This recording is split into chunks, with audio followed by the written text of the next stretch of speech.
Hi, Flemming Rontved. Thank you very much for coming here. Thanks for your time. Thank you very much. It's a pleasure to be here. Thank you. So, you have your coaching career and a company right Yes, now, I have.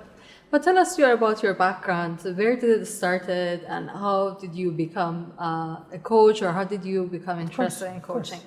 I was born in Denmark, the happiest country in the world, Right. Scandinavia, and grew up in a family with the DNA of not being good enough. You could say that my father told me every morning that no matter what you do today, it'll never be good enough. So I do it myself. So this became my reality. So I lived my mom's dream until I was 45. I was a bank manager I educated, went for school, Right. moved from home to another part of the country, became a bank, or started in a bank, and in the end became a bank manager. Right. Luckily for me, you can say, we got the finance crisis, and I got fired. Oh, okay. And you would say that this was the worst, probably you would say, it was the worst happening for you. For me, actually, it was the best, because I needed to now question myself and say, what is going on? Is this the life? You see, I had a hole here saying that no matter what I did, it would not be good enough. I had two beautiful daughters. I had a beautiful wife. I had a lot of good stuff, but I never saw it. So Right. you can say that was a wake-up call. You can say, unfortunately for me, we had the finance crisis. So I got fired from the bank. My family left me because my job was my identity. So I ended up with a debt of $1 million because I had some houses and a lot of stuff. So actually what happened for me, I actually woke up one morning, the 16th of January 2010, almost 10, that is 10 years ago this year. So I have 10 years celebration. Here I woke up in the streets actually because I was living there. And a family came by, I waved to them, it was minus 19 degrees. And they said, you know what, you need a winter jacket, you need a hot bath, you need some food. They invited me home. And great, we got the food, I got the bath, I got the bed, that was superb. I didn't have had a bed for a long time. But what happened here a little bit later was a fire started in the house. I'm the middle of, I have a big brother, I have a little sister. I'm the guy who takes the responsibility. So I woke up and, took care and got the family out. And then the fire exploded. The way they got out, I couldn't get out. I dialed 911 and they said, please leave a message, we're busy. Wow. Why did they do that? Because everybody in a range of 10 kilometers could see the fire because the fire was exploded. I was still in the house. And suddenly, I heard a voice saying, you know what? You don't have any friends, your family left you, you owe $1 million away. Come to me, just lie down on the couch. There is peace. Look at peace. And another voice telling me softly, come to me, there is more. And I had a long discussion with the last voice about me mastering my own life, about me being really impatient, about a lot of different stuff. And then I woke up in the ambulance. What happened here was I've been dead 15 minutes and the firefighter dragged me out. Wow. So That's quite some story. yeah, it's a good story. Actually, it's a good story because I woke up. Sure it is. It has led to the current life you have. Yeah. So what happened here was that I chose to follow the last voice. So we've been traveling together for a long time now. Okay. So actually what happened is we started traveling. The first travel was to Turkey, Konya. Sitting in the city square there, I was the only white guy in a range of 500 kilometers. And people came and asked, what are you doing here? And I said, you know what? I'm waiting for you. I would love to know who you are. So what happened here was actually I learned to listen.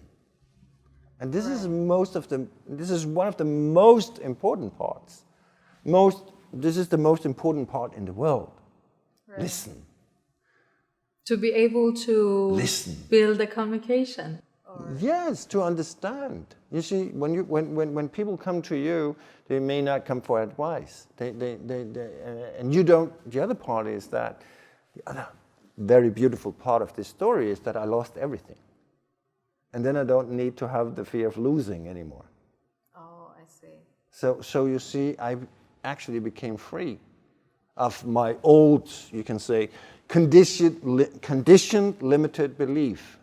What I here experienced, and what I experience now, is that what I learn by seeing more, seeing before, listening, asking open, curious questions, bringing myself out of comfort zone, bringing myself in a position where I'm no longer the most clever person in the room.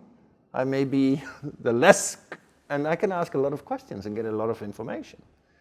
So this is where, you see, my life totally changed. Right. That was the first part of... This was actually 10 years ago as I started. Right. And for now, I've been traveling 88 countries. I've been teaching, you can say, presidents to 4-year-old, because there is no limitations. You can change in the age, or you can transform in the age of 99. Right. Or 45, that's me. You can say you're programming from 0 to 7, and now I'm saying something you may be out of context. But when we go back to 0 to 7, nobody taught you anything. You were just a doer. Nobody told you to walk, eat, speak. You just did until you succeeded. Right. What happens to 7, when you're age 7, you start going to school, and then you're taught what to think and rewarded for what you know. This is not the business world. Right. Very interesting. So how do you bring that attitude of doing or not being afraid to the business world, to people who are working in companies? Yeah, what you can say is today you actually have a lot of managers, leaders. You can call them whatever you want. But what's going on here is that somebody who performed very well, or somebody who's got a certification from a university, become a manager leader. Right. But this is for me leaving business to chance. Right. Because you need to know how the brain works. We have 3 brains: amygdala, survival, food, reproduction, social needs. You have the hippocampus, the emotions. Every emotion is a feeling, but not every feelings are emotions. But here you got them, and then you have the neocortex, which is the brain with the inner voice, and it's conscious part of the brain. But the part here is that most of us are just every day reacting upon actions. According to early programming, 95% of what we do. Did you drive the car here? Yes. Okay. Did you consciously drive the car? No. No. Yeah. So you just arrived without participation. That's true. Could we say that? Yes. Yes. Good. That is how most people live their life. Their life or their work or everything. Everything. They basically wake up, yeah. confirmed reality. The dog is barking, or the clock is ringing, or the kid is crying. How do you help them get out of that? By asking open, curious questions. And help them realize? Yeah, to help them to understand that the current result is not a representation of their potential, only the current level of awareness of their potential, which, according to Abraham Maslow, means that life is infinite. You have so much more potential than you know, because you are subconscious. Most of what you do, as I said, 95% of what you do every day is subconscious. It's just reacting upon an action. Only 5% is conscious thinking. So when basically when you help your client become aware of its automatic forms, Yes. Once he or she is aware, do you help them to change what, like the attitude? Comfort zone, have you ever heard that word? Sure. Good. That's the prison of habits. Right. Good.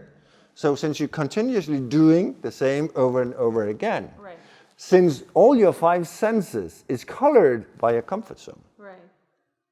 It takes, a lot to break out. Because everybody is afraid of the unknown. Of walking the road you never walked before. Right. I may present an idea for you, and if you're really in your comfort zone, you'll say, reject it.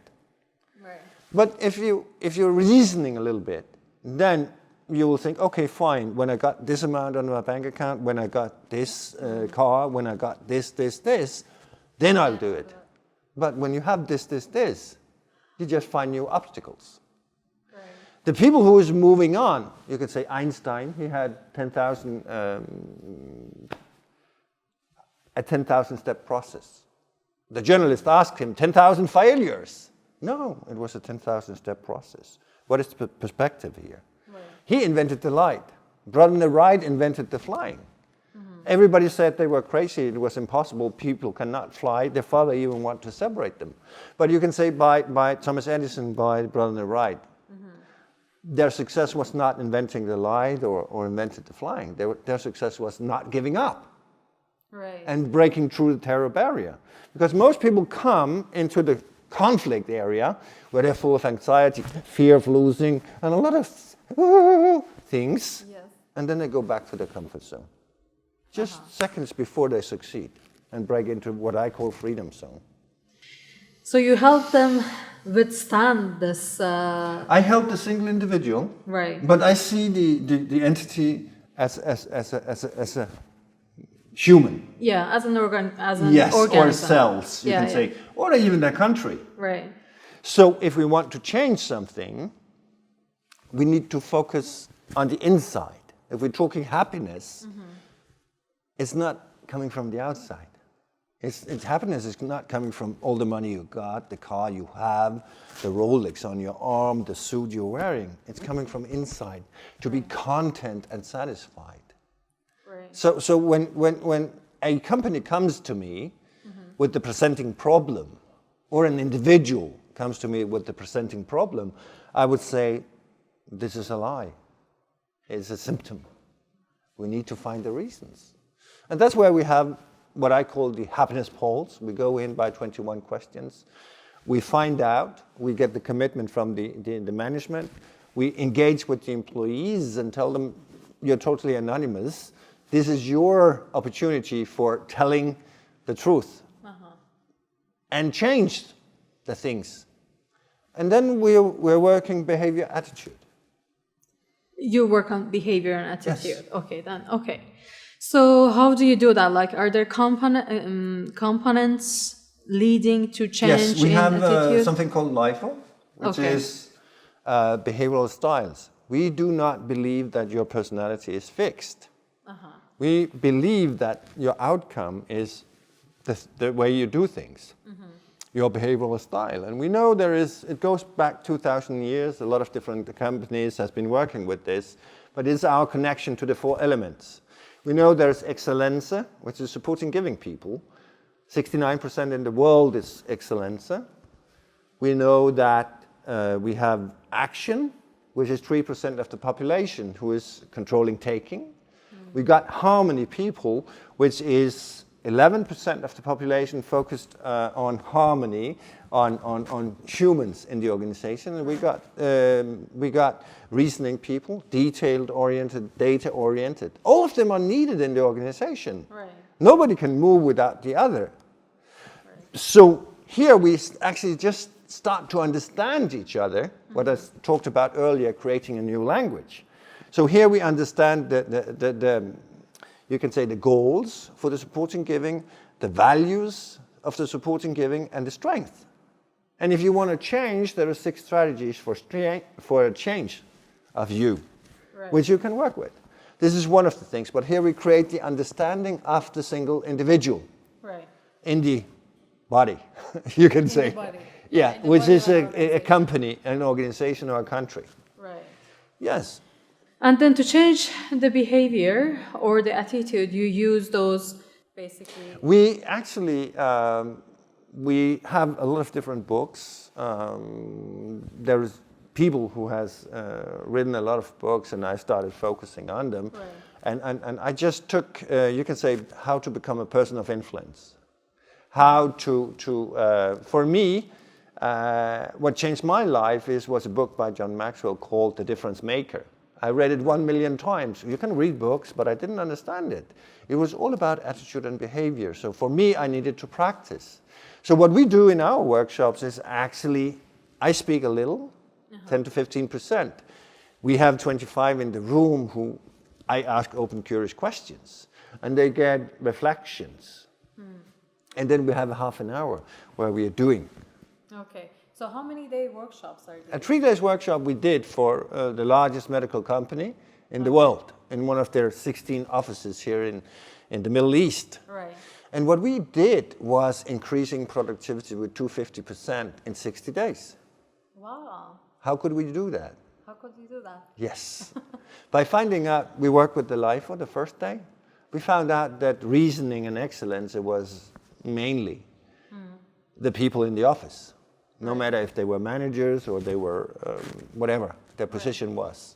We engaged with them, we started communicating with them, we took down the walls, we created focus groups, they made action plans. So they now get involved. We brought in, the next day was a focus on happy culture. So put other people first is one of the things we work with. If you put other people first, what is happening here? In your life. If you're not me focused, but we focused, then we start communicating. Constructive feedback, blind spots. When we're talking constructive feedback, we normally have a tendency to take things personal. But we're not talking about you as a human or whatever. We're talking about the task. Growth, how to grow. Do you have a growth plan? And stuff like that. Next day we had a team building day, and that's a 3-step journey we had of team dynamics. So here we created the understanding of each other. What are your goals? What are my goals? We also know your values. We also know your strength. So here I can start capitalizing, which is one of the strategies, because I now know that you're very good in this area because you're the data oriented, and I need somebody to do that because I'm the manager. But don't come to me with a 1,000 pages report because you know I'm the action guy. So I just need a summary of 2 pages. Right. Now we are communicating. Can you see what we're doing now? We are connecting, we are understanding each other, and that is mostly what we do. Okay. Creating the understanding of each other, and it works. Fantastic. And these are the processes which create those the numbers you said in the beginning. The increase in productivity, decrease in absence. Yes. You mentioned many of those metrics. Yeah, you can say if you create an atmosphere of gratitude, giving is living, tolerance, equal. When I did those in the team, we had 48 people. We had 2 workshops. When I did that, I was not focusing on are you the manager or are you the whatever. I was focusing on are you a champ? All right. And by doing that, I now made you a champ. That is the 20% we work with in the organization. Right. We have many different workshops. What we are growing is your behavior attitude. Again, the trust, the responsibility, the empowerment, the delegation, the creativity, and we're transforming managers to leaders. And what is the difference? That is that you give the room for the process and for not focusing on the result. You can say that Einstein said that if you continue to do the same over and over again and expecting a different result, that's insanity. So what most organizations do is focusing on the KPI and the result. Right. What we need to focus on is raising awareness of conscious quality thinking. That would be the difference between perspective of a manager versus a leader. Yes, I would say so. The manager is focusing on the result. He's controlling, where the leader is saying creativity, flexibility. The leader may be more a scientist or an artist. Right. If you can follow that. He's an influencer. Fantastic. How your clients can find you? They will find me on my website, ESQL World, Emotional, Spiritual, Intelligence, Limitless World.com. And with my name, which is Flemming. Thank you very much. Thanks for your time again. Welcome.